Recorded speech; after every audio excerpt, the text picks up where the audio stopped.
Hello, everyone. Welcome to the May Town Hall. Give me a second and I'll share my screen and start. Okay. So I'm going to start with the product updates for Affiliate Manager. We've had some very interesting updates in the recent few months. Just a second. Let me make it a slideshow. Yeah. So the first release that I'm going to be talking about is the ability to get your contacts from the CRM into the Affiliate Manager. Initially, the way this was set up was that you had to export your contacts and come and import it into your Affiliate Manager. But now we have bridged that gap. You can click on this button. When you do that, a pop-up similar to the one shown below opens up. You can search your contacts by name, email, or any tag that you've left behind them and import them in bulk. This is just going to ease out the process of adding affiliates to your affiliate manager. The next that is there is the workflow triggers and actions. So again, if you have a form that you send out for your affiliates to sign up, and you want, as soon as somebody fills out your affiliate form, they get added to they get added as an affiliate into the affiliate manager and eventually into a campaign. So all of this can be achieved with the introduction of the workflow trigger affiliate created and these four set of actions that we have. If somebody wants to unsubscribe as an affiliate, you also have an option to remove them from affiliate manager or a specific campaign. If you want to update the status of affiliates, like we have two states, an active and an inactive state. Like an active is someone who can be added into affiliate manager. For an inactive affiliate, their affiliate links are not usable. Tracking doesn't happen on them. So if you want to update that, you can do that via the workflow actions. The next is if you want to export all your affiliate details, things like how many customers did they get, how many leads have they generated, the revenue that they have gotten for you, amount that's owed to them, and the amount that is paid to them, along with their affiliate links for every campaign. You can do that by exporting their details. When you do that, you also get all the affiliate links for all the campaigns that they are a part of. So you don't have to go into individual affiliate and grab the links. You can do that from the screen as well. Another thing that's there is that along with the percentage commission, we also now support the flat fee commission.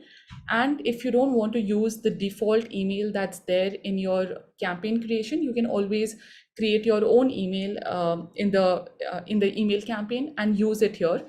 The affiliate custom fields are also provided for you to make your email more personalized. Things like the affiliate details, the commission value, your affiliate custom link, all of that is in there. If you want to edit this information out, you can just click on the edit email template trigger that's there at the bottom, and you can do this editing while you are on the screen as well.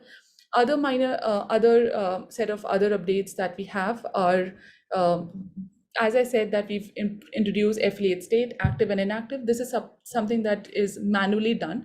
Like if you don't want any affiliate to be enrolled into any selling process, you can mark them as inactive, but all of their past revenue, past leads and customers that they have gotten for you, it stays intact. So it helps in your reporting overall. We also have the option to select the specific website page where you want the leads to land upon.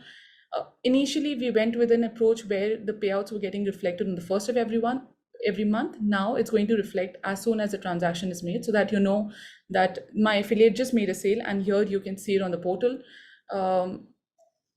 We've also introduced an ability where your coupons, if they are used while making a purchase, are used, it's going to get accommodated while we calculate the commissions at our end. And it's also there in your SaaS configurator so that you can customize while you're making the resale. We also have another update where if you have used a form, survey, chat or calendar, that and a lead signs up via these approaches, it gets accommodated as a lead. Initially, we were just supporting one-step and two-step order forms, but now we have opened the window to support leads coming in from these channels as well. That point somehow just got erased, so I just had to verbally explain. Okay. Oh, wow. Okay.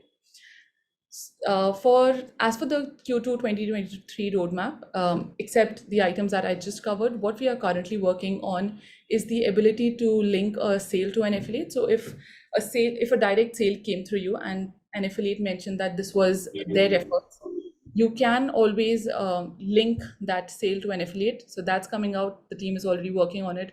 One major release that's due for the month of May is the affiliate portal. So as soon as this is up, your affiliates will be able to sign into a portal and see which campaigns they are a part of, what is their affiliate link, see the details of the leads and customers that they have gotten, how much amount in revenue did they generate for you, how much has been paid. All of that information for their view will be up. We also will be introducing a way to take care of any refunds that gets processed so that the affiliate commissions are getting recorded correctly. And once the affiliate portal is out and running, we will also have an option for the asset screen so that you can share any branding marketing material directly with your affiliates. So this is all about affiliate manager. The next up is reporting. For reporting, we have one major release that's gone out, which is the ability to schedule and send out emails for your sub accounts. So when you go to your sub account screen and go to the specific reports tab, you will see a button called Add Schedule. Once you click that, you can set up some minor configurations like the subject of the email, what's the frequency, is it daily, weekly, or monthly? Select the schedule date, like when do you want this report to get delivered to your sub accounts inbox, and the time of the day. So whatever time you enter, this time, like for example, it's 2 p.m., it's going to be 2 p.m. in the sub accounts time zone. You put in the recipients, you can always put in a test email so that you see what kind of report gets delivered to your sub account users, and you are done. The next screen that shows up after you've set up this configuration is that do you want to do a similar setup for all your sub accounts so that you can schedule this report out in bulk. And this is how the report is going to look like. So the first four cards that are here talks about the unread conversations, the overdue tasks, the deals and the appointments, and these triggers are basically telling them that, hey, go back to your application and start working on your unread conversations. These are the count of tasks that are overdue for you. Go ahead and start kicking these off. So the first two cards that you see on the screen, the conversations and tasks, this release is just going to go out in the next couple of hours today. This is like already in the last stages of it, and my screen currently shows a lot of zeros, but of course for your account it's going to show up all of the values in here. This is from one of the testing accounts. The next thing that we have is that if you want to see that how well are your sub accounts performing, like how much are they using the product really. So we have a bunch of metrics that we show up on the sub account view. We also have introduced the information around how many of websites, funnels, forms, or surveys have they created, just giving you additional advantage of how well the sub accounts are using it. You can filter this information down from in here, like you can choose that which of my sub accounts is using sites most, and like which one of them is not using it regularly. You can sort this down by the lowest first. Right now the toggle says highest first. We also have the support for GA4. So if there are any events that you want to push back, you can do that from this trigger. And the rest of the releases that we have on the reporting front is that we have like call reporting was one area where we received a lot of information saying that load time is pretty high. So we've made some changes to have a better load time on that screen. The calls drop down that we had on call reporting, it just showed up all non-deleted values. But now we've also introduced the option to see the deleted number so that you can see, so that your reporting stays intact and it shows you a holistic view. Same as call reporting, we've also done some changes to improve the performance on Google and Facebook ad reporting. Sorry about that. on the report screen on the sub account section, we have the SMS card and the deals and the email cards as well, which is going to show you information on how many emails were sent out, how many of them went into any specific statuses. Same goes for SMS, and same for deals. It's going to show you a breakdown of how many of them are in your open, one lost and abandoned state, along with the total revenue that they have generated. That is it from the recent set of releases. Currently, what we are working on is adding more data points to the email that I showed you in the beginning. So tasks and conversations went out today. We are also adding another section for the reputation management tag, and there will be a call to action that again takes you back into the app, which asks you to send more review requests, things like that. We are also currently working on the call reporting screen, where we will be introducing more call statuses than what we currently have. Currently, we just show answered and missed. We are going to accommodate all the statuses that are there for calls now. For attribution reporting, we are going to support source, mediums, and the deal status breakdown. Also, a comparison between which source and which medium is performing best for you. The team is already currently working on these 3 items. The next up that they will be picking up is the offline sources and call tracking, and we will be enhancing the sub account dashboard that we currently have. So that is all from my end. Over to you, Prakhar. Sharmistha, there is one related question here. Is the reporting available on tier 2 and tier 3 plans? It's for the pro plan. The sub account reports, this one is for the pro plans.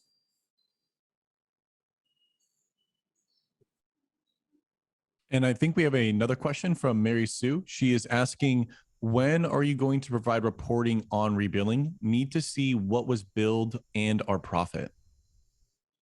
We don't have that plan currently, but we will get back to it. No, so the SaaS team is working on that. So on the agency dashboard that you see right now, where we show some of the revenue metrics, so the SaaS team is planning to put specific revenue metrics over there that will tell you the money that you made from, let's say, the phone rebilling, email rebilling, LC premium actions, content AI, and then WordPress and Yext. So all of these will be split on the dashboard. So that is something that we are working on.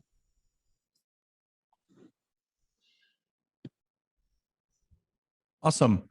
And Sam, there is another department that's going to be reporting today with some updates. Who is that again?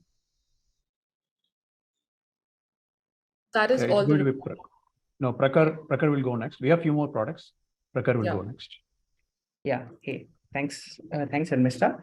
I'll take over for funnels, website, forms, and survey. Can you go next? Yeah. So what we did in recent couple of months, so we focused a lot on speed improvements. So in general, like for a funnel or website, we have a lot of components. So what we did was we introduced lazy loading for all the components, optimize CSS, reduce the bundle size, and that significantly improved the performance in mobile and as well as desktop. So if you see, performance was 33, now it's 62. So it's much more advanced. And like we'll be doing much more iterations here to make this 62 reach 80. Can you go next, Mr.? Yeah. So yeah, before that. Yeah. So basically, when we have like more elements, when we have more images and more videos, specifically, we have seen that funnels and website load slowly. So we also improved in the specific areas. So the major improvement that we bring with images is we bring our own CDN for speed optimization. We have like better image compression in place, which doesn't affect the quality of the image, but it reduces the size of the image. Third, we introduced WebP format for images and animations. So both of these things have contributed significantly in mobile and website both. Yeah. So yeah, can we go next, Mr.? Yeah, specifically for videos, we observed that speed was very, very low in mobile for video elements. So we introduced lazy loading specifically for videos, reduced bundle size for that. That significantly improved the speed. So that was all about the speed, and we are continuously working on improving the speed much in more effective way. Can we go next? Yeah. So we also introduced like enhanced funnel sharing options. So earlier, you can share a funnel link. Anybody can use it, add it to their account. Now you can restrict it with your agency account. You can remove the funnel sharing options. You can share from multiple places. So that enhancement that we have done. Can we go next? Yeah. So there are like more recent releases that we have done. Like in the funnel stats part, we introduced like bump order. Now you can see the bump order conversion rates. Those kind of things are there. Export submission came for forms and survey. We introduced significant changes so that forms and survey inside funnels and website can be loaded very fast now.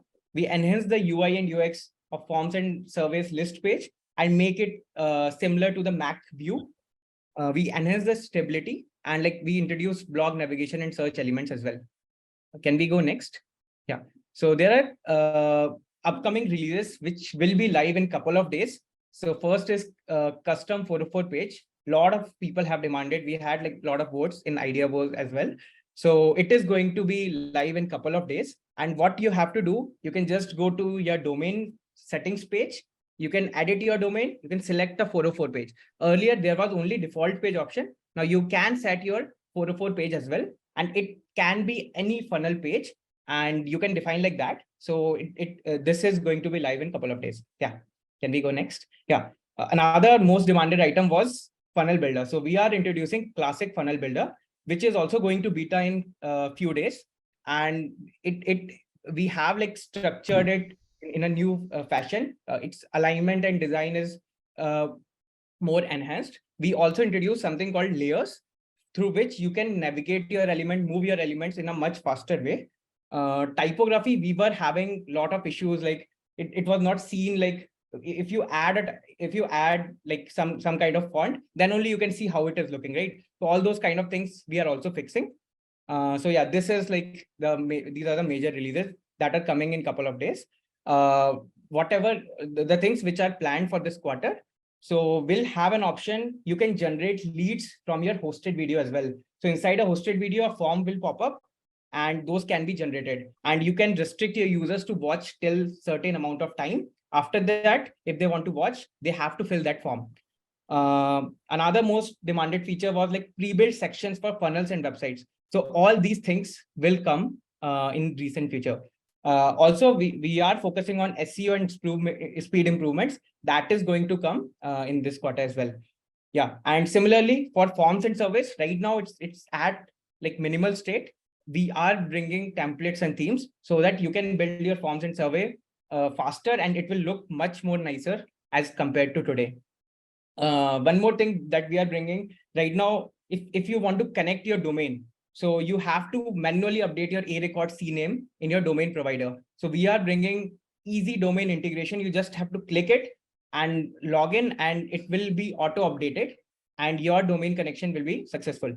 Lastly, we are introducing internationalization. So funnels, forms, builder, those can be viewed in multiple languages. So that's it from my side. Tricia, can I share my screen? Sure. Thank you. Okay, guys. So let's get started with Social Planner. So in Social Planner, we last recent releases that we did was the approval flow of social post. We added custom value support and fields over there. Then we allowed like users to add their users to get the approval notification for the approval flow.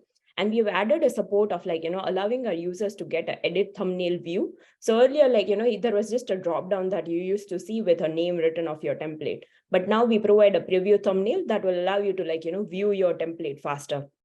And then we solved a major problem that majority of our customers were facing in regards to Instagram video thumbnail.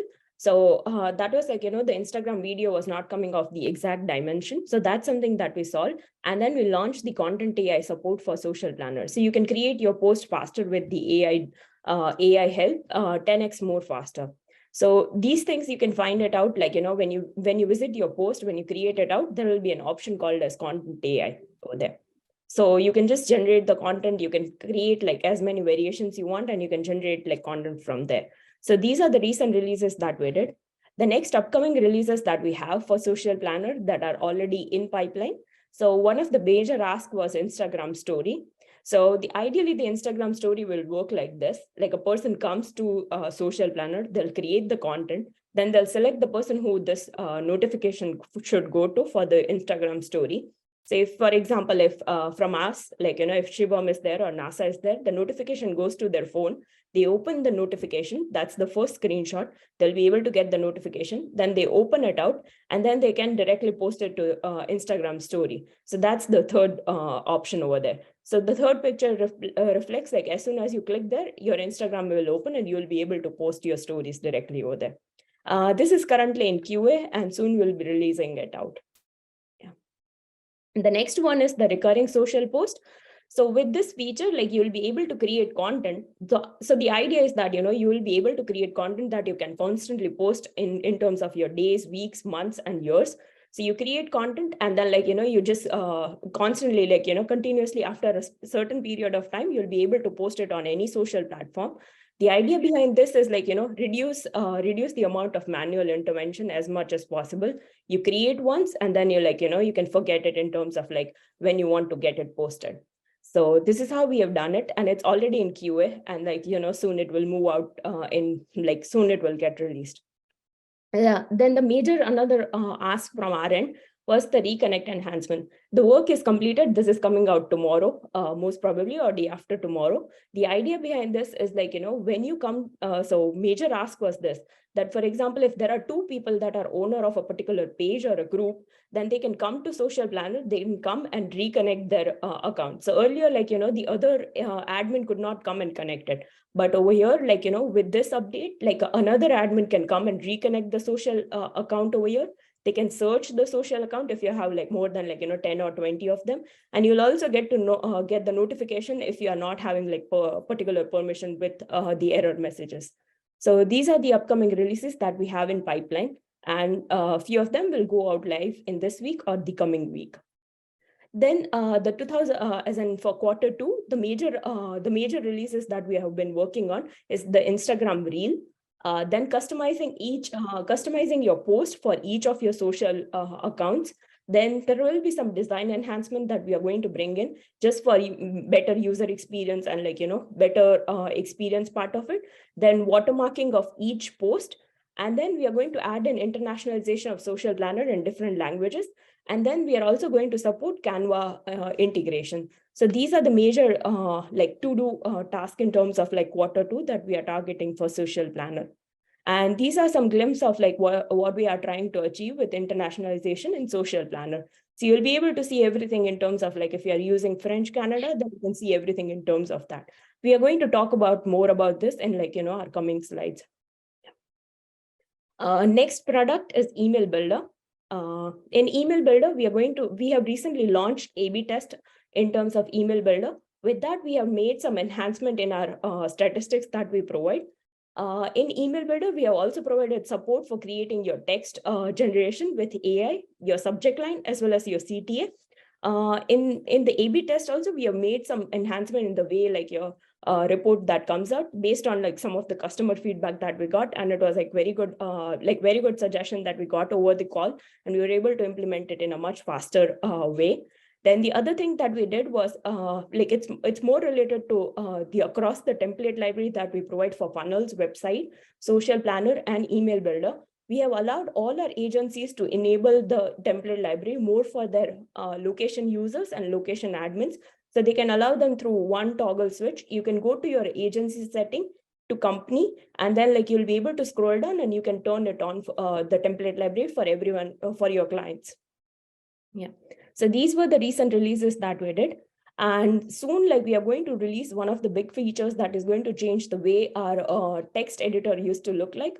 So major changes that we have done is in terms of like now the Email Builder text part will be an inline editor. You'll be able to write it inside your editor area. So now there won't be a text box that you'll be writing in, but you'll be writing it inside the editor area. And then like, you'll be able to manage that out. And we have kept like some of the major things that we are added over here is the highlighting feature. Then you'll be able to format your text over here, and as well as like you can run your AI part directly from here. And then the next, this is going to go live in beta soon. And then we are going to take up like few feedbacks in terms of like how we can improvise it. And then we are going to release it soon.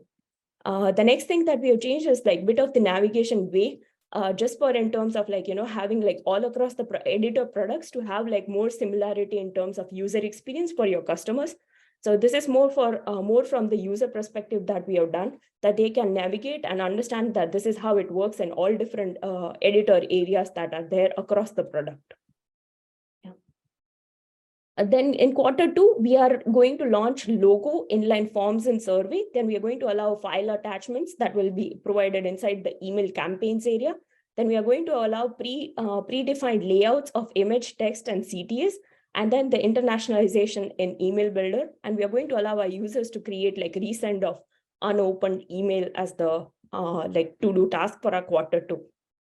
So these are the things. Then the next thing that we are going to, the next product that I'm going to focus is on Content AI. In Content AI, we have something called as Image AI that we are going to introduce. With this Image AI, you will be able to produce, like just give your prompts and then like, you can choose what styles of image you want. And then on basis of that, you'll be able to generate any image that you like. So you can come, so the first product that we are going to focus is our social planner. So first thing that you go is when you create your content for your social post, there will be an option called as create image using AI. And then you can write your prompt and then the variation number as well as the image style that you would like. So this is how it will look. So as soon as you choose your image style, it will generate the images. And then on basis of that, you'll be able to see all the images that are there. And if you select it out, you can also store this in your media library for future purposes across the product that you want to use it as. So these are the things that we have built for Image AI. So this is going to come out soon. It's already work in progress. And then like, we are going to build it more in terms of like for Content AI as well. And so the last part is blogs. Blogs, there are some major changes that we are going across that we are going to do. We have recently made some like newer changes that we are going to bring in. Blog will have its own blog editor where we are going to allow our users to have a theme selection options, and then they can create their own blog through customization, however they like, the navigation they can add, then the way they want to see the post. And then the major things that we are going to change is like now the post will open in a new page just to help you out with better SEO purposes. We are going to add elements called as recent post over there, and we are going to provide inline forms and survey. So these are the things that we are working on. The designs are already ready. Soon we'll be giving, like Sean will be releasing out some sort of a video that will help everyone know, like, what is going to be there in our new blog builder. So thank you. I guess like the next, if there are any questions, I can take it forward from it. Nasa, there are questions. So do we need a pro account in Canva, or will free account suffice? No, free account will be suffice. But if you're using any paid options, then you need to like log in and then make the payment. So it will be on basis of that. So if an image can be created for free, then you can move forward without logging into your account. But if there are any payments required, then you'll need required to log in into your account. And you can do a direct checkout also if you don't have a Canva account. Cool. And there is another, I think you answered this question, but anyway, let me read it out. My clients keep asking for ability to resend an email campaign to those that haven't opened. Yeah. So that's already in our roadmap. We are going to focus on it. We are going to allow our users to like, resend the campaigns that that were unopened. And we are going to allow our users to even tag those users that have unopened the first time. So that way, like, you'll be able to identify them. The next one is, will we have conditional logic option for email split testing inside workflows? So I guess like for workflows, like Suresh will be the better person to answer it. In terms of like, that's going to be something that we are going to provide in terms of basis of like, people's upvote on ideas board. We already know that, majority people like to send like, conditional testing. But right now, like we would not like to like, we'll only expand on it if there is a requirement from like a larger set of people. I'll say we will have it. It's just when will we have it? It's all about the votes. Mm-hmm. We also have a few more questions, Pooja, that came in. One is from Don. The ability to add our own social posts to the templates. That's already in our roadmap of template library. We are just waiting for some of the internal discussions to take place. Like that's something that already there in our roadmap, that we will allow our users to add their templates inside the template library, as well as they can adjust which template can be visible for which account. So those things are already in our roadmap right now. Awesome. We have another one, and he is asking about social post recycling. Yeah. So that's Yes, already. Yeah, good. It's already in our roadmap. We have already built it out. It's already in QA right now. So once the QA is done, it will go out for everyone. It's almost at par that we can say it's ready to go out soon. Yeah. Awesome. And we have another one from Pamela. She's asking, will we have the ability to have a saved footer, for an example? It's already in our to-do right now. We are trying to find out some feasible way in terms of it can be carried over from templates as well as in campaigns. We are just finding some right way to do it. Technically, it's feasible. We are just doing some testing around it. If it's possible, we'll definitely provide a pre-built footer that you can carry it forward in all your templates and campaigns. Awesome. And is there anyone else that has some questions in regards to this? And if not, we can move on to the more generalized questions. Yeah, we do have more product presentations, but still there are some questions from Bill Crane. But I mean, it spans across multiple product areas. Should we take it at the end? Yes, generally speaking, the Yep. format of this call should Cool. not have to, should be standard at this point. Yeah. Mhm. Cool. So I like the questions directly for the product areas for the person who's here, because I think they're the most qualified. And then anything general, Nico, hopefully you're able to grab them at the end. Mhm. The next person will be Prashant, who will be presenting for payments. Prashant, can you take it over? Yeah, hello everyone. Good morning and good evening. I'll be taking over the updates for payments and invoicing. So let me quickly share my screen. Awesome. So moving over to some of the recent releases that we made. Authorize.net integration has been live.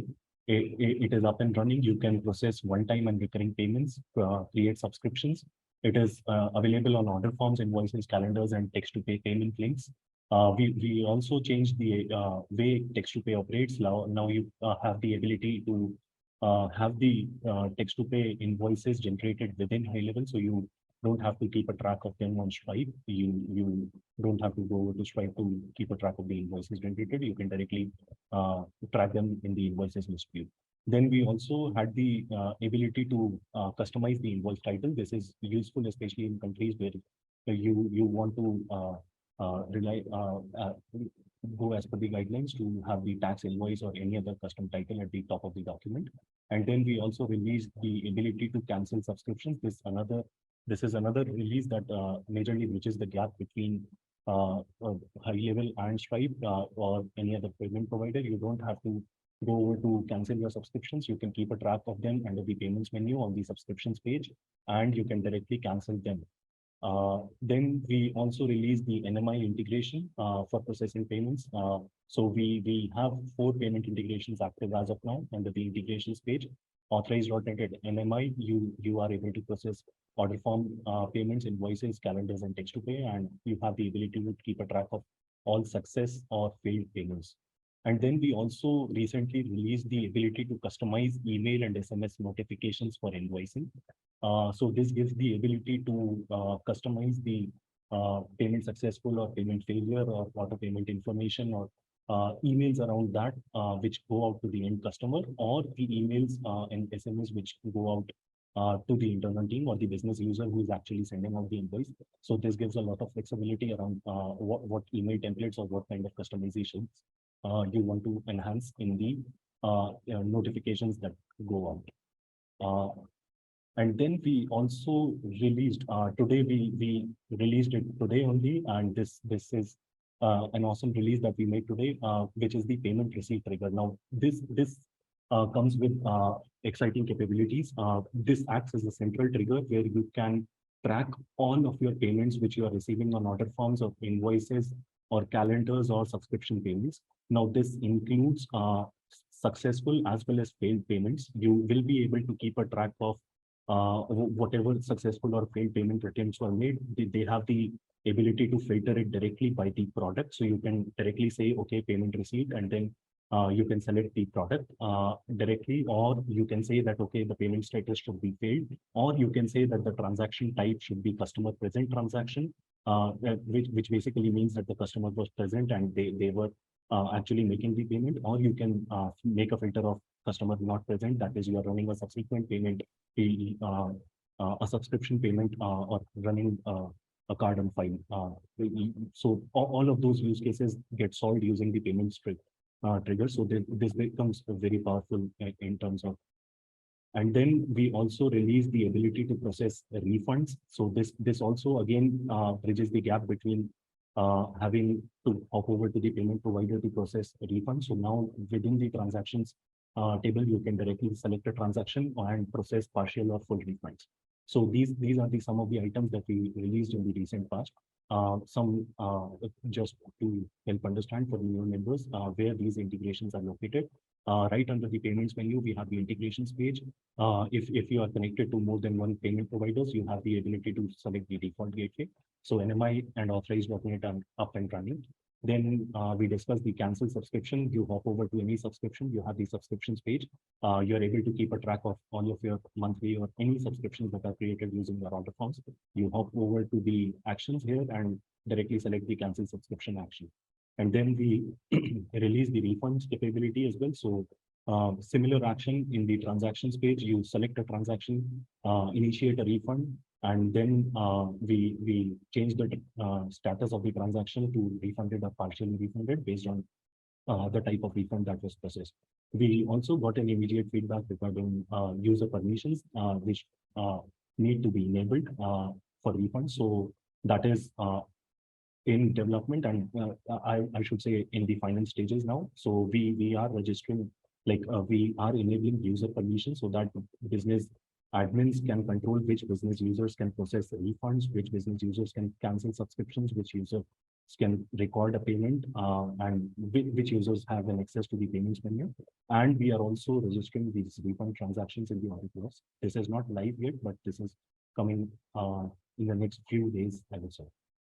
And then we discuss the invoice title and notifications customizations. Basically, you have the option in here to define the title. I think I grabbed a screenshot from the staging. So this is also coming up next, which will basically allow you to have that customization. So as you can see, we are already in the process of testing it rigorously. So this will allow you the ability to have customizations on the terms and notes that you enable on the invoicing. You can insert line breaks, you can use bold italics, underline, you can place headings, you can change the text colors, or you can customize it according to your own preferences. And then we have the notifications, team notifications and customer notifications.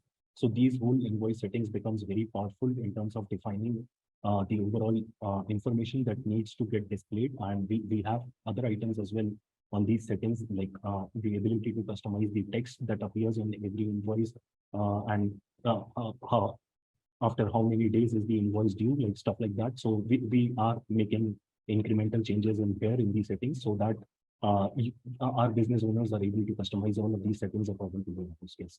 So yes, the editor will also be up and running in the next few days, I would say.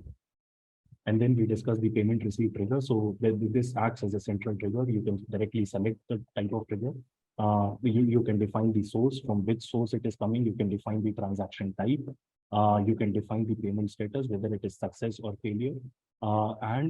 These all filters you can use in the if-else condition. So if we really think of it, it becomes really powerful of a workflow, so that you can bifurcate your workflow according to where your payment is coming from, whether it is a text-to-pay invoice or a recurring template invoice, what kind of email or SMS notifications you want to send out, or you want to notify your own team members, you want to attach a tab, or around payments, whatever automations you can think of. I think you will be able to achieve all of those. And if not, please provide us feedback. We will be working on it to help you there. And then some of the items that we want to pick up and we are currently working on in this quarter. First of all, the tax integrations with Stripe. So some of our users have the need of enabling automatic taxes. So we are currently starting to work on enabling tax integration with Stripe. We use Stripe for calculating taxes according to the customer's location or whichever country they are based in.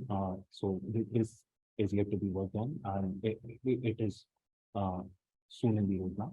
And we also are planning to work on the QuickBooks integration, ability to directly send an estimate or an invoice with the QuickBooks integration, and to create sales receipts as well after any transactions are processed within the CRM platform. And then, as we discussed, the invoice text editing options, we are coming up with some UI enhancements there so that it all looks standardized. Your invoices list will look standardized. You are able to navigate between the invoices and your customers and the transaction related to them. So we are making some changes there. So to improve the user experience, to improve the navigation, and then the terms and conditions formatting. And then we are definitely picking up the internationalization at a company level, and definitely at the modules level as well. So that is in the roadmap, and we also want to track off the ability to send invoices automatically in the workflow using payment templates. So the idea comes that you can basically create payment templates within the invoices, and then you can create a workflow, send use an action of send invoice, and then whenever, let's say, an appointment is marked as show, or automations around that, you can schedule invoices around that. So these are the items that we are planning in the upcoming time. So yes, those are all the updates from my end. Thanks a lot. Any questions we have? No, we have answered that in the chat itself. So maybe we can move on to the next product. Thank you. Good. So I have a couple of updates, one on internationalization and the other one is on the proposal and estimates. So in internationalization, who has the screen? Can you please share it? Yeah, sure, Nazar. Thanks, Prashant. Go to the first slide, please. Oh, got it. Yeah, so we have started working on the internationalization. So that means, we are targeting major languages. So here are the list of languages that we have in mind. So there's a lot of them. So we are going to translate the whole platform. And I'm estimating about 95% of the platform will be translated for these languages by end of this quarter. I know it is an ambitious target for ourselves, but this is what we are trying to do during this quarter. So go to the next slide, please.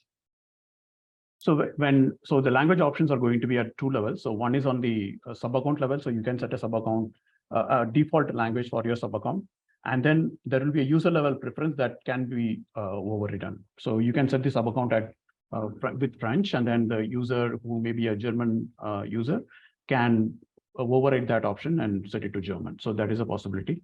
So yes, the target is going to be Q2. Next slide, please. So this is an update on estimates and proposals. So we are on track, and we will be releasing estimates and proposals during this quarter. So the first MVP version will be out. And from then on, as you know, we will keep iterating on these capabilities and keep releasing new features on this. So this is going to be, the screenshot that you see here is the product details page, where you can add products, you can update the prices on the products, and then you'll also be able to say whether the items can be deselected by the customer, or the quantity can be adjusted by the customer or not, whether it is a recurring product or not, etc. So you have these options for you when you create the estimates, and you can also build proposals with the same tool. It's due next month. So those are the two quick updates from my end. Thank you.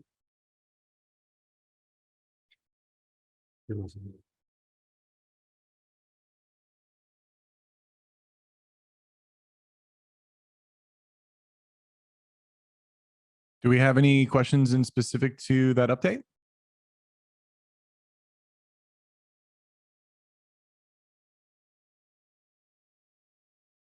Okay, so it looks like we can move on to the more generalized questions. If you guys would want to post your general questions in the chat, we can start going down the line. And the first question that we have is a ETA on tap to pay.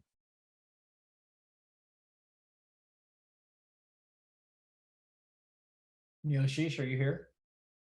I can take that. So we are looking to launch something usable by end of June, which is like a month and a half from here. We will, and from there on, like we will continue to evolve that feature. We will be trying to integrate with every other module, let's say invoicing and everything else.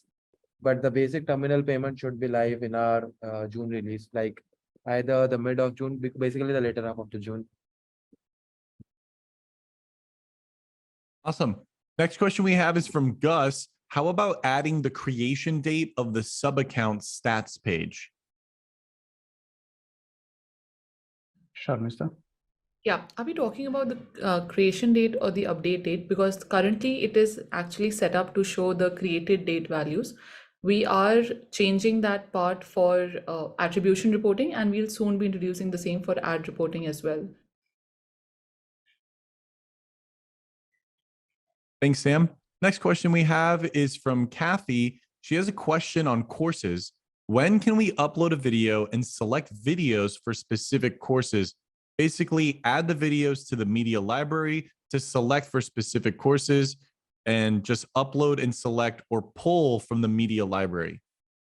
Yeah, exactly. So integration with media library is on the list, like it's not part of this current quarters roadmap. We are actually knocking off some of the other items, but it's already on the list.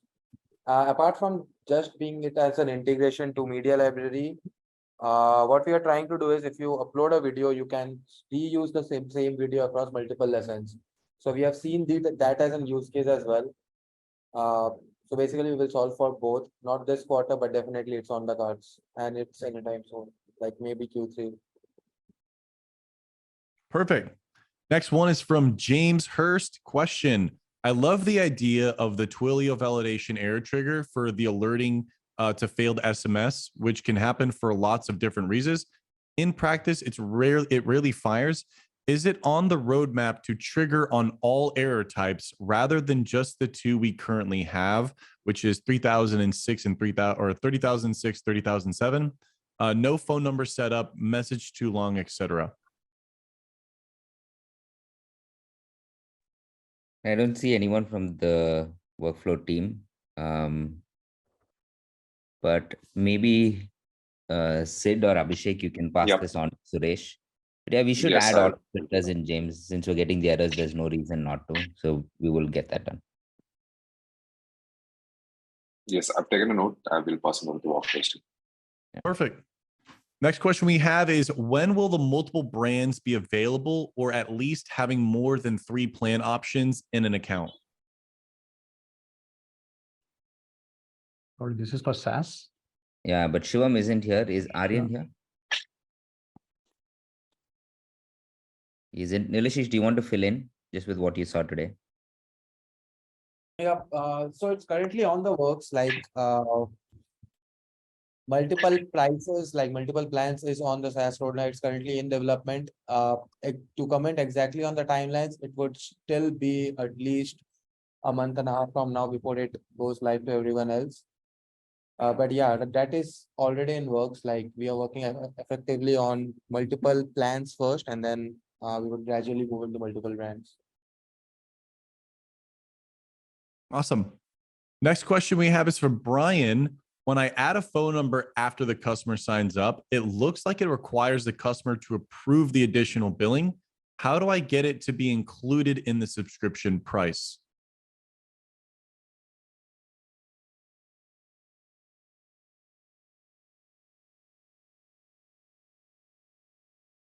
Can you please repeat the question?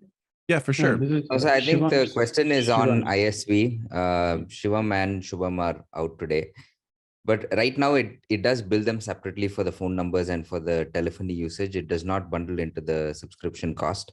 But if you wanted to absorb the cost, the way you do it is don't rebill them on the usage and just add a markup to your base plan. So just charge them $297 a month and tell them telephony comes included. How would I do that? Don't rebuild them. You mean don't add it in the when you create your option of your 3 options, you mean don't rebill anybody like that? And on those options, you can just turn off rebilling. So for any of the customers that go on those plans, and you can do this specifically for a single customer, you can make this a global option. So all your customers don't get rebilled. It's possible. So once you set that up, they will not be charged independently for the phone number purchase or for their SMS costs. It just comes with the platform. Okay. Not to take up the whole time here. How would I mean, is that something you got an email or can we schedule a call to show me? Because I've got, ever since the new rebilling things come out, I'm running into an issue where now customers are having to approve the additional. I know it's So I $3 or $4, but you know, Chase, they're like, or I thought it was included. can the success room help with the SaaS setup?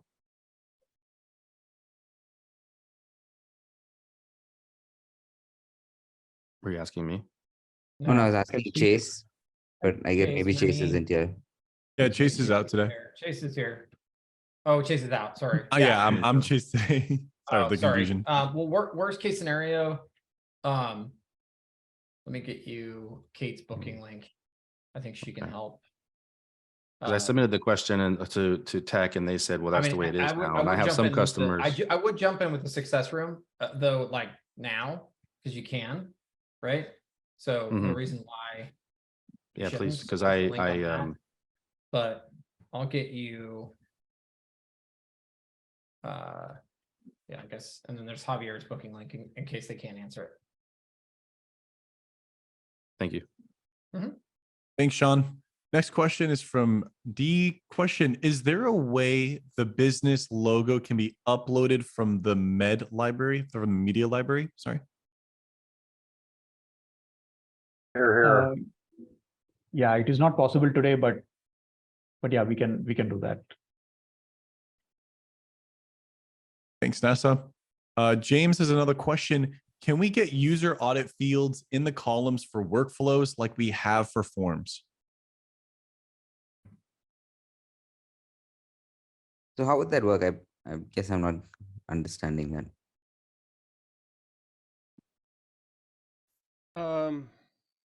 Yeah, so just, you know how there's like columns when you look at the list view, if you're on the list view for forms.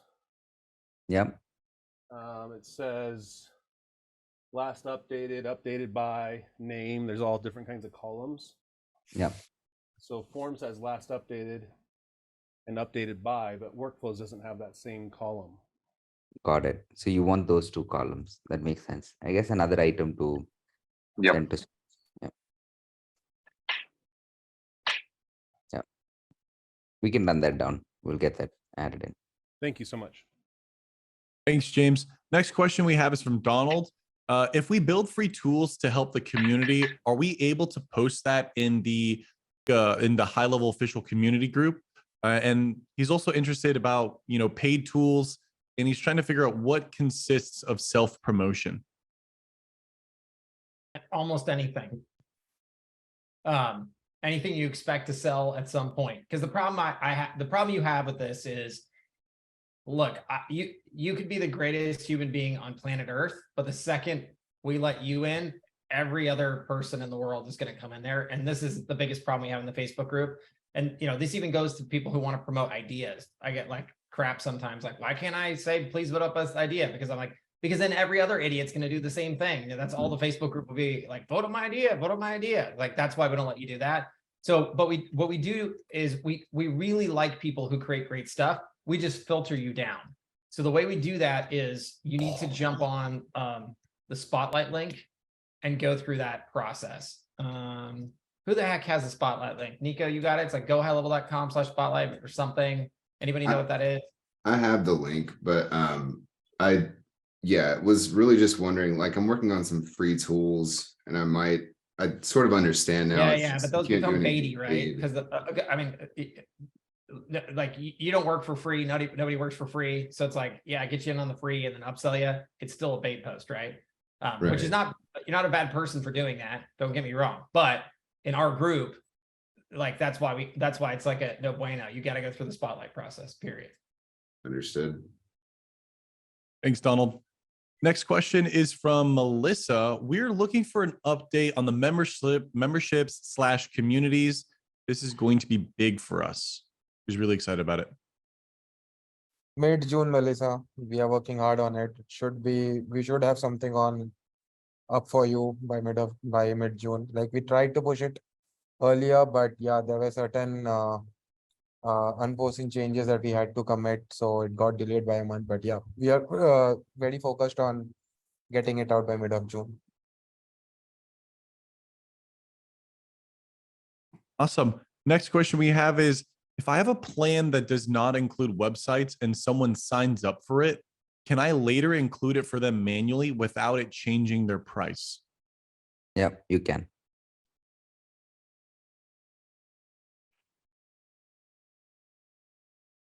Awesome. Next one is from Pamela. We have spoken about the reschedule option for calendars and workflows as an option. Is there an update on this?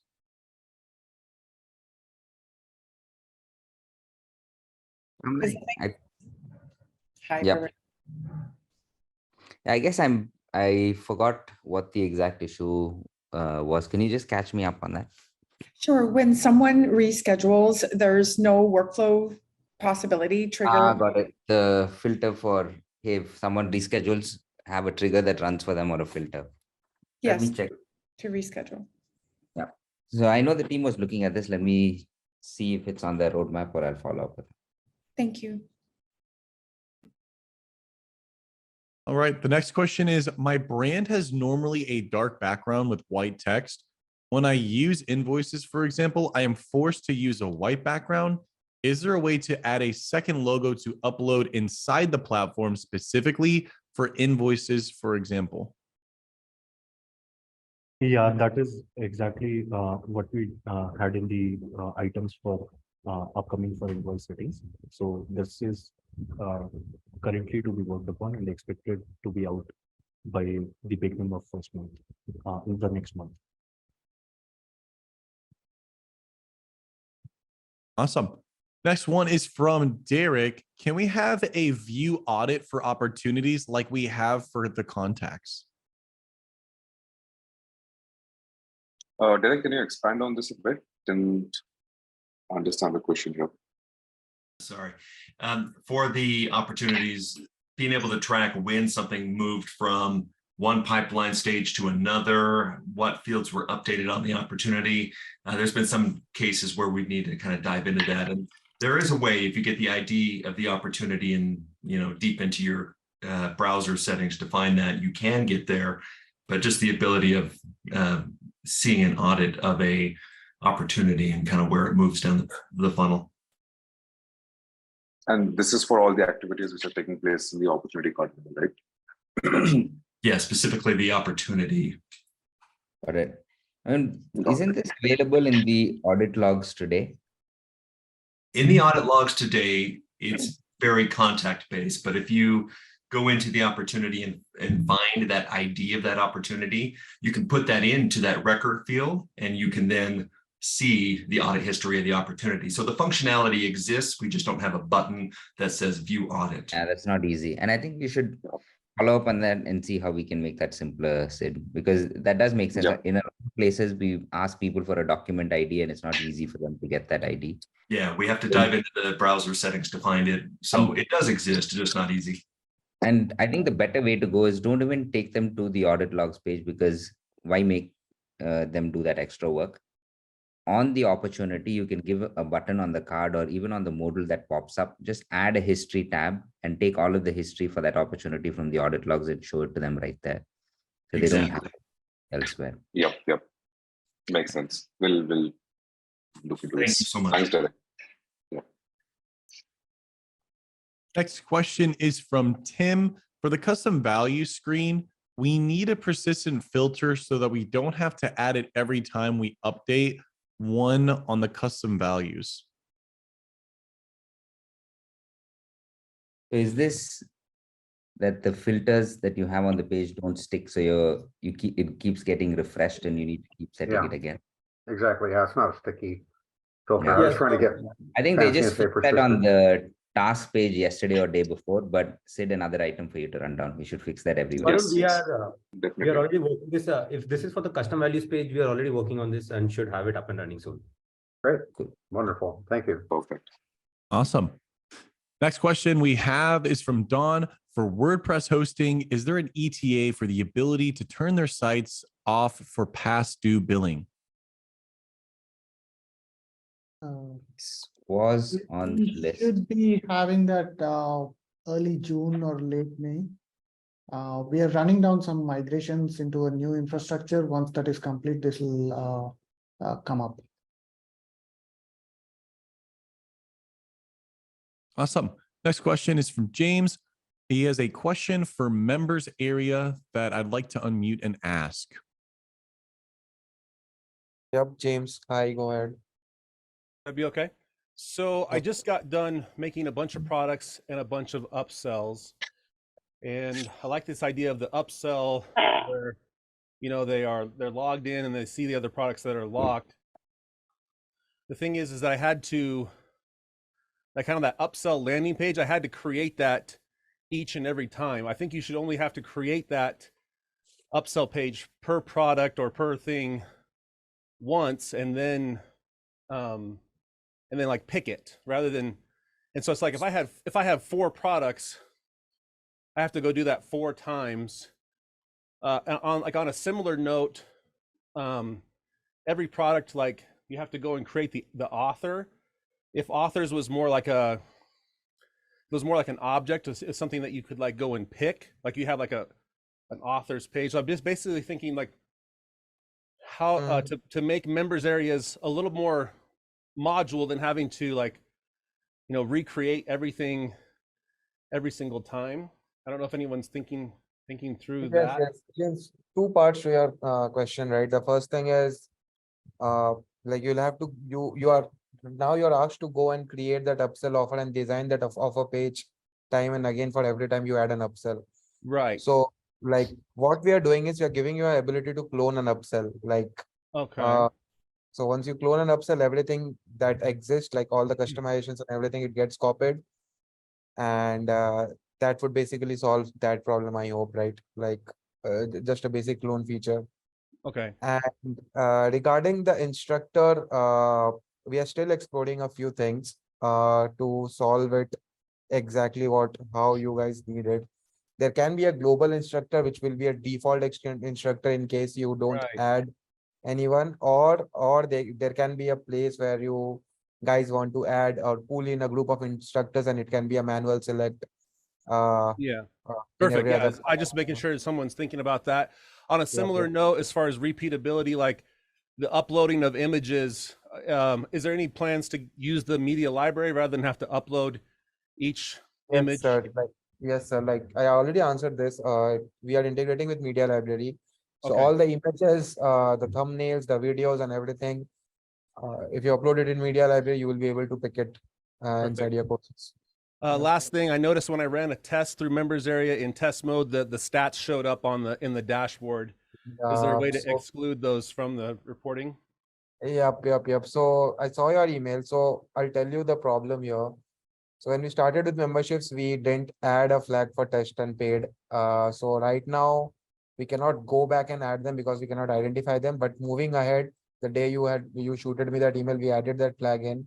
So within like next few months, you will see, going forward, you will be able to filter out. Yeah, fixed. All right. Hey, thanks so much. Appreciate you guys. Thanks, James. Next question we have is about standardized invoice reminder options, not workflows. So an end user can, for example, turn on a 30, 60, 90-day reminder. Yeah, I think I answered that. We have this in our to-do list, but just that it has not gained traction on the ideas book. But we have it in our to-do list, and we will be able to pick this once it gains some traction on the ideas book. Thank you. Next question we have is to follow up on that appointment reschedule. Is there a way to mark the original appointment as rescheduled and somehow get that link to the rescheduled appointment This is for booking history, and also we be able to note how many times a lead/client rescheduled an original appointment. Yeah. So Abhishek, I think this is for you. And even on the reschedule trigger, that's something that you can run down because there is a use case there and people have asked for it. Abhishek? Yeah. Sorry, I missed the question. Got it. The question was, hey, when someone says they want to reschedule an appointment, and I've seen this with quite a few platforms, they don't just change the time on the old appointment. They mark that old appointment as rescheduled and they create a new appointment. So that way you still know that someone booked at that time and they did reschedule, and you have two distinct appointments. Your reporting will show that they rescheduled. So it maintains a history of it and they don't lose it. Today in our system, I think when you reschedule an appointment, it just changes the time on the existing appointment. So that's a request for you to run down. And the other pieces also have the workflow execute when the Triggers, appointment is yes, for rescheduled. reschedule. Yeah, that I noted. Varun, thanks. Yeah. Awesome. Next question is from Steve. Are there any plans to better organize form inputs into tabs or folders related to each specific form?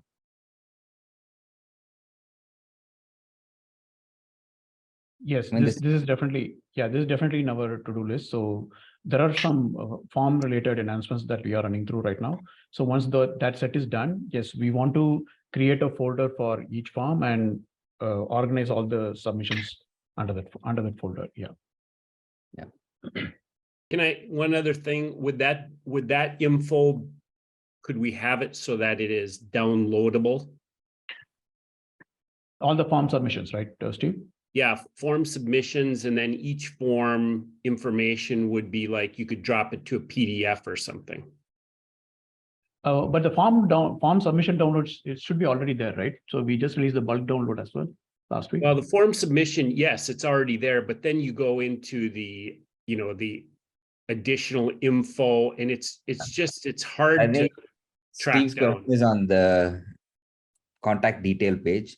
And over here, I mean, one way you get around it today is you create a new field for every form outside of the basic fields, and you could just bucket all of the fields under a particular folder. So you create custom field folders really for the form. But this is something that we should make simpler. So Prakar, you should sync up with the CRM team and see how we structure this. The ask is really, if I have 5 forms and a contact has filled those forms up and we've collected the information, can you just show me all of the forms they filled up and the information on the contact page so I can just download it or view the submission as is? And it's actually already possible, right? Because on the activity stream, you can, if you can scroll and find that form submission, you can click it. It brings up the submission. There isn't a download button there, and you have to search for it in the activity stream. So it could just be add a forms tab over there, show a history of all form submission and allow them to download it. But yes, sync up with the CRM team and all right. I'll work on this. Thank you.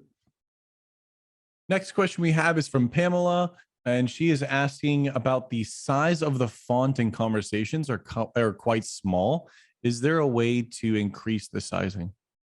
Is this on the list view specifically or the main message area? When you're in the conversations and you're reading the middle, The list. Yeah. it's quite small. It's kind of nitpicky, but I've had a few requests. So I think, and did that get worse? Like, did you feel like it was better previously? It's kind of gone gray as well as versus black. So it feels like it got a little bit harder to read.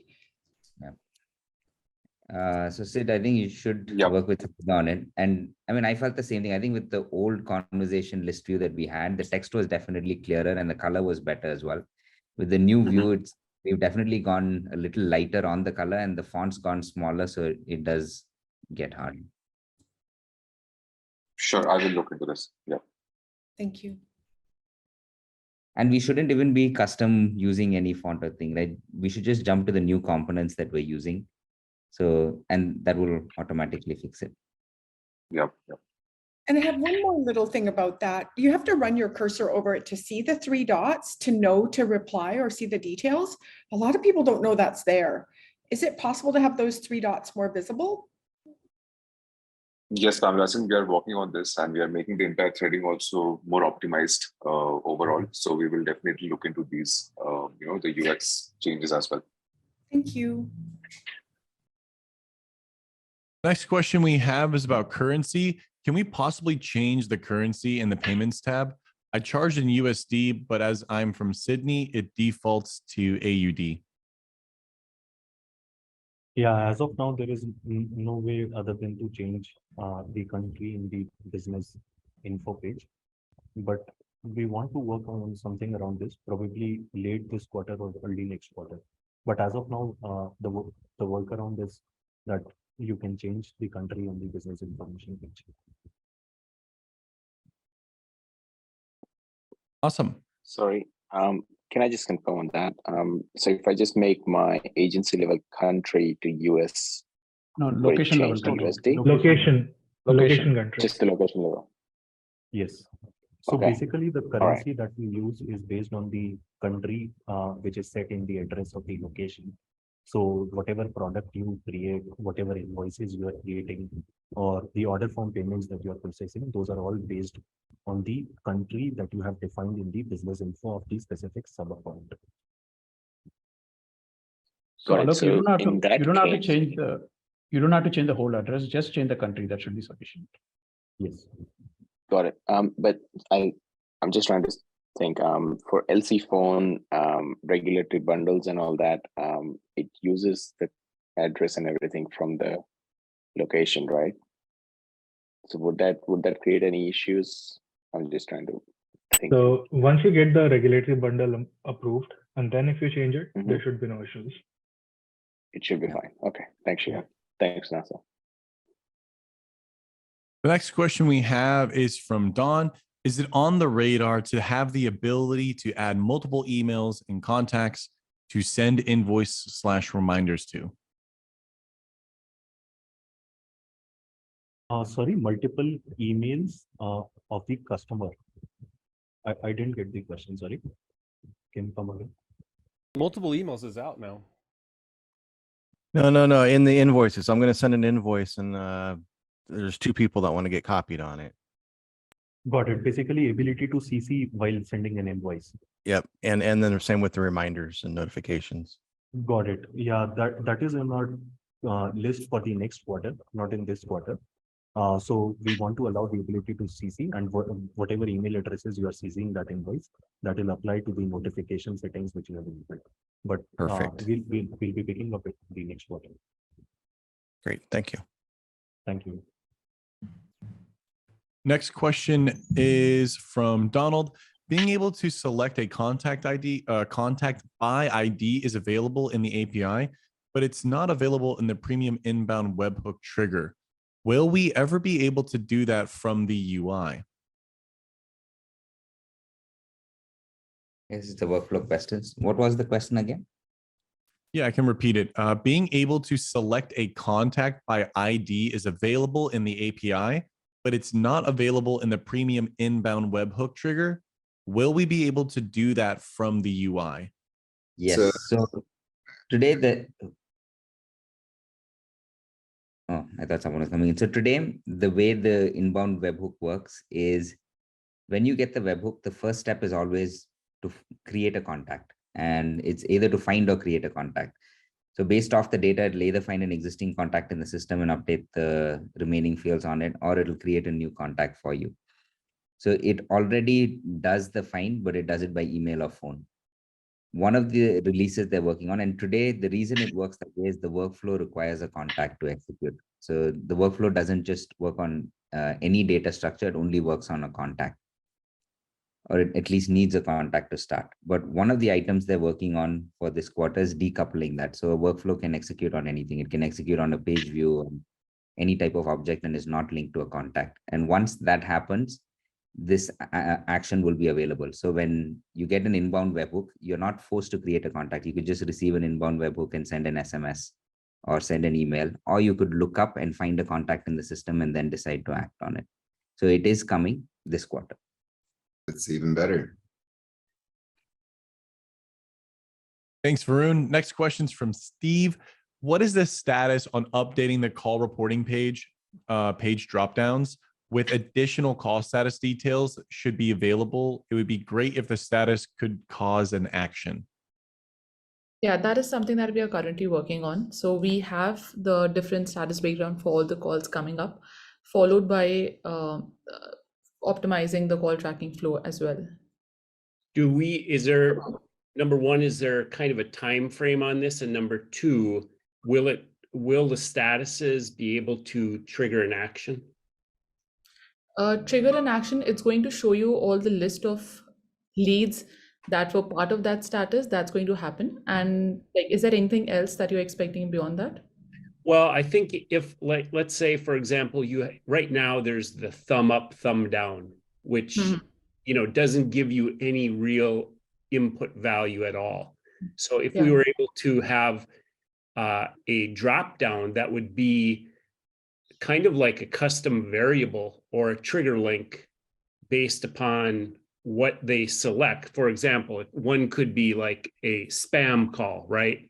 And that by indicating it's a spam call, it would take it off of a list. So marking a call as spam is a feature that is being already worked upon. For the call status reporting, it's planned for Q2, so you should be able to see it before June. Okay, thank you. Thank you so much. The next question we have is is it possible to have a dedicated domain set up for API links per sub account level? Example given, trigger links, calendar, forms, etc.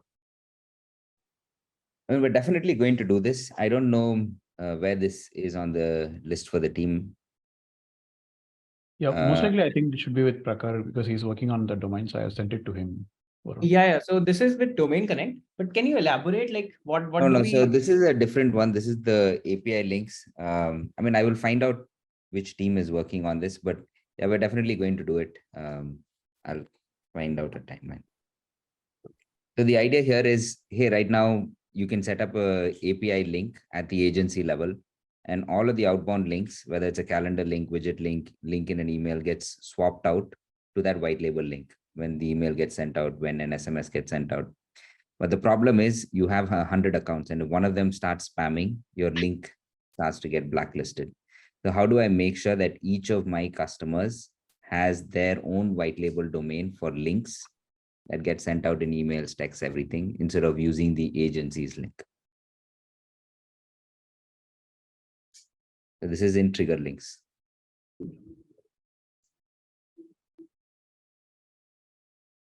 Awesome. The next question we have is from James. Question regarding allowing.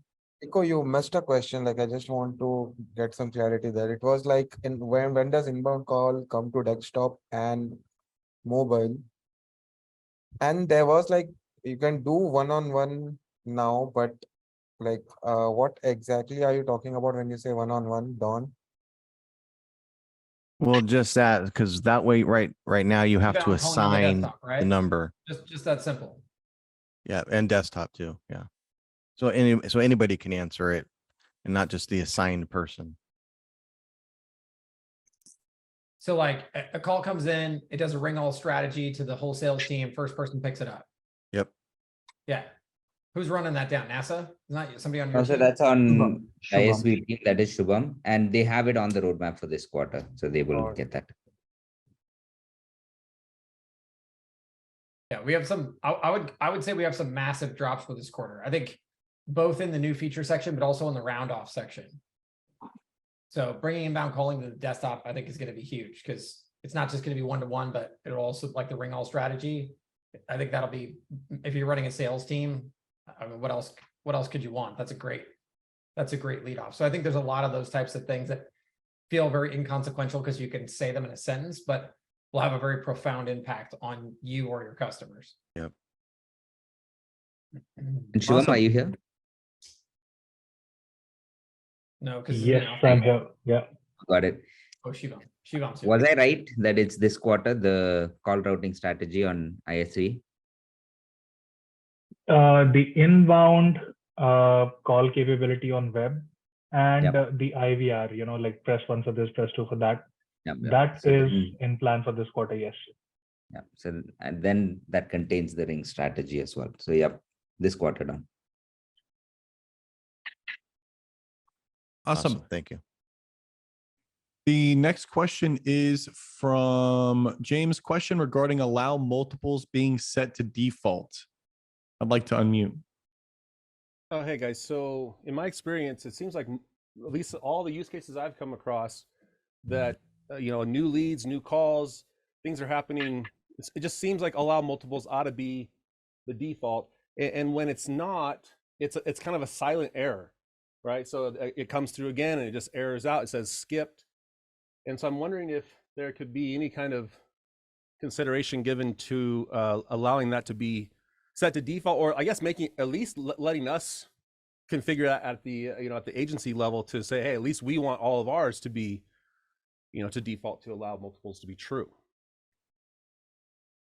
because it's just And one of those things that interestingly, this is something I brought over to Nikunj just like a couple of days ago. Okay. So when a new workflow is created, and this happens to me every time, I create a workflow. Yes. I test it once, I test it the second time, and I'm Yes. like, hey, why isn't it working? Why isn't it working? And then I realized the allow multiple was turned exactly off. that's exactly I think this is happening for a lot of people across the board, especially people that are new. They wouldn't know how to troubleshoot a workflow. Not why isn't this working? So it's a silent, it's kind of like I said, it's a silent error. And I think it's also the I think the default should be on. But yeah, I'm curious how you guys So James, I consideration. was around in the world where that was the case. Yeah. And the reason we switched it is because people used to create loops and add people a gajillion times, and then they'd freak out and be like, why did that email go out 7 times? High level's broken. And I got sick. We got sick and tired of the posts in the group. So I don't think you're wrong in the sense that it'd be better to highlight it, but I'll tell you, like, think about the two, like, just assume everyone doesn't know what they're doing and they're going to make a mistake. What mistake do you want? Do you want it going out 7 times, or do you want it to go out once, but then the second time doesn't work for some reason? Like, I'm telling you, you'd much rather have the second, because you can recover from that and fix it. But you send it out 7 times, and then now everybody hates you, and So customers. it goes out 7 times because they filled out the form 7 times, right? Oh, I don't know. People are dumb. No.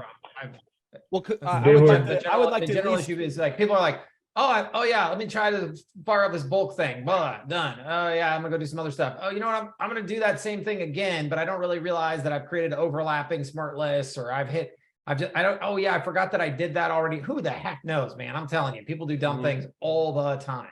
I think maybe hopefully the solution would be like an agency setting that says, hey, I want all my workflows to default to on. That's just an idea. Well, no, we're all for ideas. I'm just explaining to you what we saw in the past. Gotcha. And let me tell you, I saw plenty of agencies make that mistake too. So I'm all for it. If we get the votes, we'll do it. And I agree with you in general, like, better visibility on that one way or another. Yeah, because even for the people that turn it on, I'm still going to get those stupid posts. So I'd love it to say, no, bozo, you put it in here 7 times, that's on you. Not, you know what I mean? Because I don't want the support team to have to deal with it, and I don't have to fight it in the Facebook group. Yep. But you're not wrong there. I think we do need to create better visibility around whatever is happening in there, so people know. Yeah. On the all list of for contacts, there's the kind of the default all view. Does that still not let you save columns if you click columns and you navigate away and it's gone? I think smart view, smart lists, if you navigate away, it says, hey, do you want to save these columns? But Yep. I don't know. Hold on. Yeah, currently it doesn't, James, but I have taken a note of this. We'll look into it. Okay, thanks so much. Can I just add quickly on that allow multiple? If it's possible, before we save the workflow, maybe just a notification, allow multiple is off, something like that. So at least we can just turn it on. Well, why is that so, like, that's the question, I guess, at the end of the day is, it's being discussed like that's like an absolute, but there's plenty of people who love it to be off. There's lots of scenarios where you don't want to allow someone to ever go, like, it's actually a great safeguard. Like, this is an email campaign for an offer. I only want this going out 1 time and 1 time only, and I never want the allow multiple to be on. So there are great use cases for both, I think. So I wouldn't advocate for some carte blanche warning about that. one more quick thing that I noticed is like when people come through a form, people are like then tagging them as like they've come through that form. And so I'm thinking instead of like basically the system should know that a form has gone through. And there's kind of a similar thing for this in the filters for smart lists. There's this contact activity thing. It's called workflow active, workflow finished. And so I'm thinking instead of tagging everything and kind of duplicating all the effort, that there could just be this idea of they've actually come Yeah, through that's a really form. good idea where it's just, hey, show me everybody that filled out this form, which we actually, I mean, we have the opposite of that. You can go to the form submissions page and say, show me all the form submissions here. It should be pretty easy to do that. And then on the same note, like in the if else condition, in the conditions filter, you should be able to say whether they've gone through a form or not too, I think. So yeah, I just consider that. Yeah, Vern, I don't think he's wrong there. How do we mop up these types of ideas? So what is the idea here? So, hey, I'm just going to go to the smart list right now. I just want to see everybody that's filled out this form. Mm-hmm.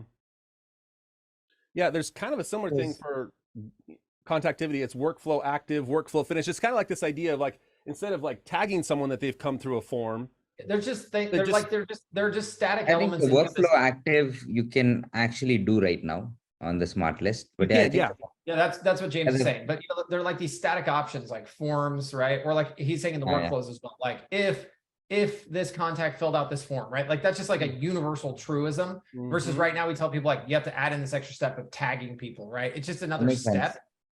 Yeah. It's almost like an inline substitution kind of thing. Like I don't need to tag, I just need to say I know they've gone through that form. Yeah, that makes sense. I guess Puru is not here, so Sid, maybe you can fill him in. Yeah.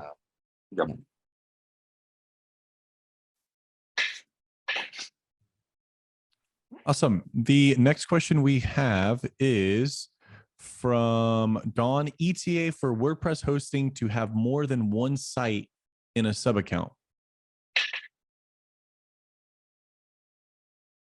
Yeah, I just dropped Reshma the message, like she's saying not for this quarter.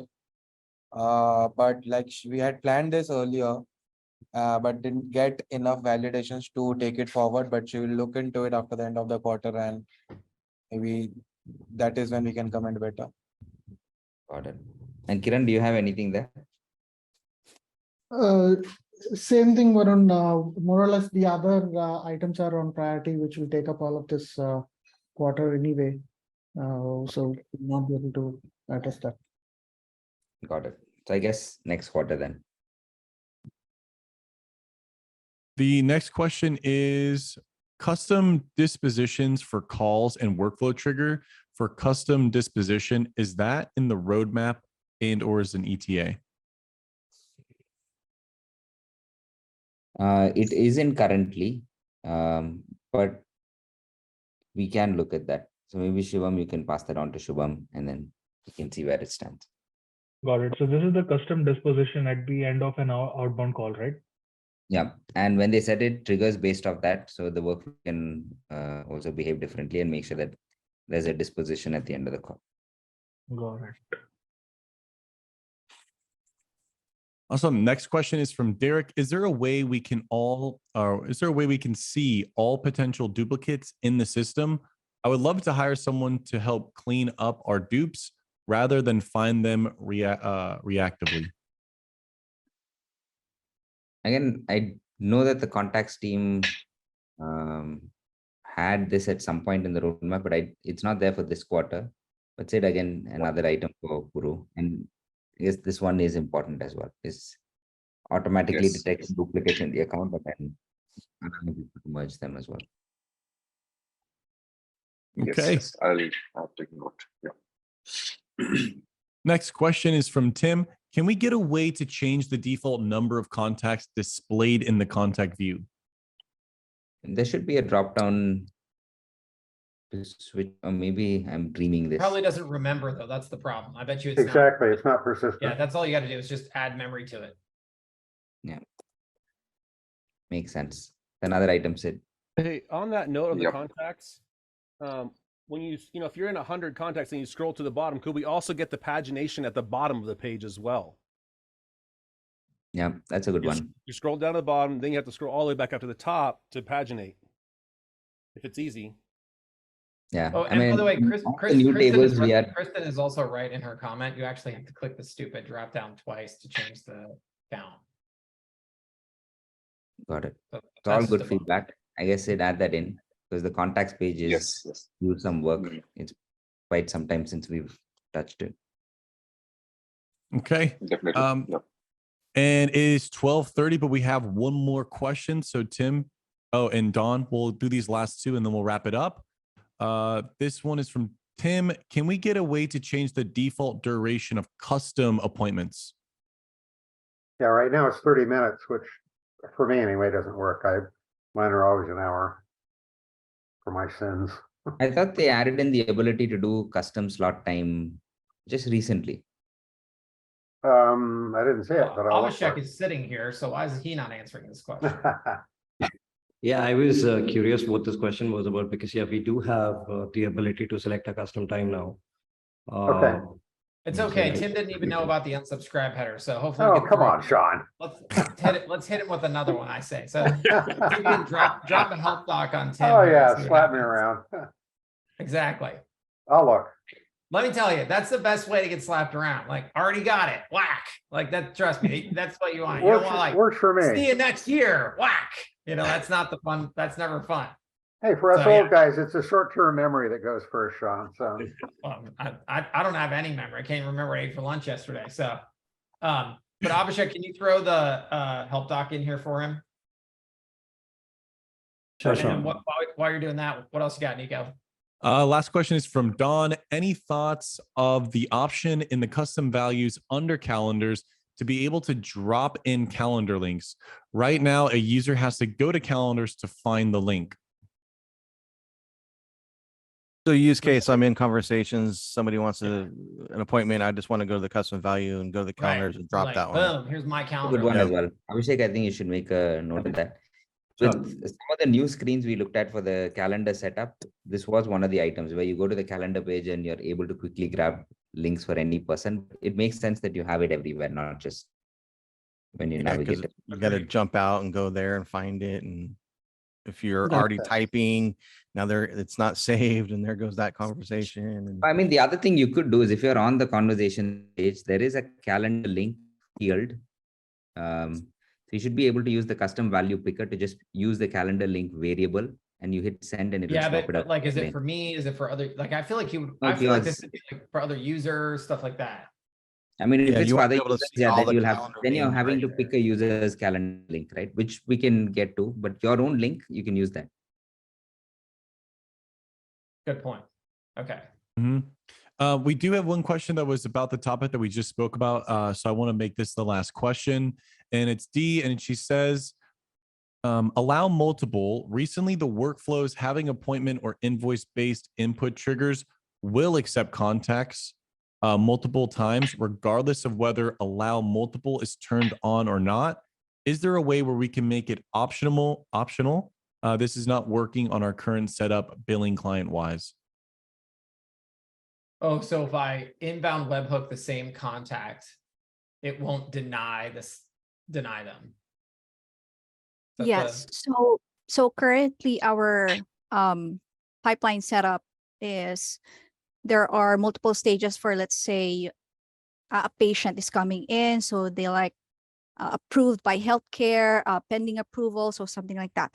The way that the sub accounts move it is per whatever the status of their provider is. Now, if they move it on either of those, the appointment, their face-to-face appointment will be marked as showed. And then if they're going to mark it as on the next stage, let's say they got approved, then they will go through the same updates, most recent appointment showed. But if that is the trigger, then it will go into the separate workflow where the agency will be billing the client or the sub account per account or per patient show up. So it will make the client be billed on the same patient twice. The problem is that if it's depending on the trigger, the allow multiple option is sometimes ignored and you don't want it to be ignored, right? We wanted it ignored as soon as it crosses specific set of pipeline stages.